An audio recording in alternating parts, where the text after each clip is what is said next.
kaisda, meron tayong ubod na dagko dito. Taran.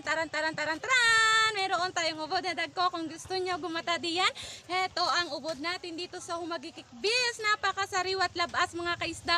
Sa 140 pesos mo may ubod ka na ngayong araw ng hapon ng Lunes. Ubod kayo dyan mga kaisda. Napakahaba ng ating ubod. Ubod. Mga kaisda kayo dyan. So mga kaisda, kung gusto nyo magata dito at mag-adobo, kumuha na kayo ngayon at lumabas na kayo diyan sa inyong bahay at baka naman kayo maubusan ngayong araw ng Lunes ng hapon. Kaya nga sa mga mahilig diyan maggata at adobo, heto ang ubod para sa inyo mga kaisda. Pero kung gusto nyo makuha ito, bilhin nyo ngayong araw ng Lunes dito sa Humagikikbis mga kaisda. Kayo lang hinihintay ko. Kaya nga diyan ubod kayo dyan mga kaisda. Napakalaki ng ating ubod. Ubod kayo dyan. Ubod mga kaisda. So mga kaisda, halika na dito at lumabas ka na ng bahay dito.